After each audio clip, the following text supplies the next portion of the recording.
We are watching the developments out of Mar-a-Lago very closely today as President-elect Donald Trump continues to announce the names of the loyalists who will make up his administration.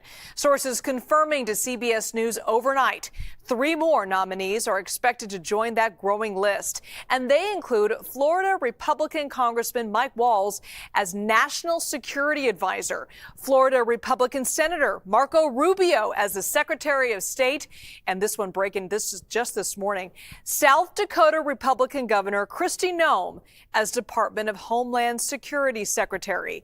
CBS News senior White House correspondent Weijia Jiang is in West Palm Beach for us, not far from where these conversations are taking place. Weijia, can you walk us through the significance behind the names that we've heard so far? Who do you think is going to have the most influence on the policy that we're going to see coming out of the Trump administration?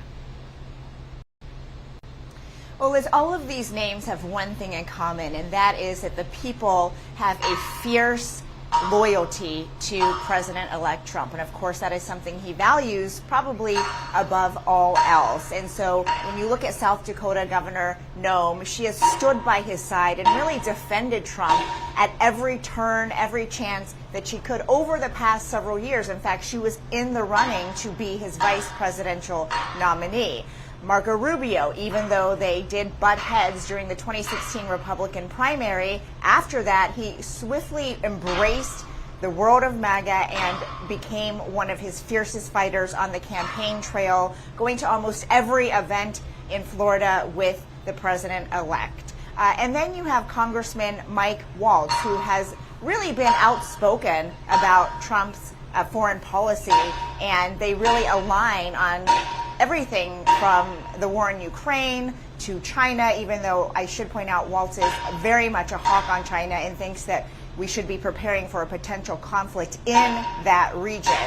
But to your question, Liz, all of these people, again, have been tested and they have proven themselves to Trump, which is an indication of how he wants to govern. And by the way, I'm sure you can hear it as well. There's just a little bit of construction noise behind me. It would be weird not to mention it.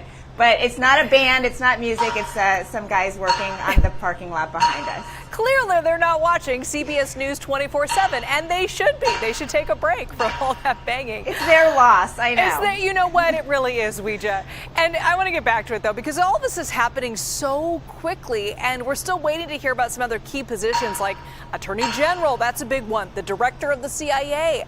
What other names in the Trump orbit should we be watching for? Well, today we're really focused on whether he's going to name somebody to be the Secretary of Treasury. And right now, a top contender is Scott Bessent, and he is a businessman. He runs a hedge fund that is wildly successful. And we know that, President-elect Trump values that. He really looks at people who, in his words, are winners in the field where they work. And so he is a top contender. And, as far as those other positions, Liz, the Trump team, the transition team, is keeping a pretty tight lid on who's under consideration because there is so much jockeying, as you can imagine, happening behind the scenes, and probably some chess moves as well to try to get in place. But there are certainly several names floating around for various positions. Yeah, it's interesting to watch, Weijia, only because, the last Trump administration, a lot of these people in these key positions, they didn't keep their jobs for very long. So I know that loyalty is probably, as you mentioned multiple times, the #1 priority with all of these appointments, no question.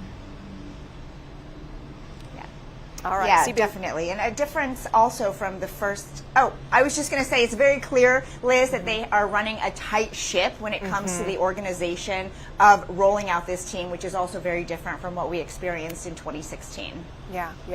Weijia Jiang with laser focus, able to hold on to her words even with the construction there in the background. Well done, Weijia. Thanks so much for that report.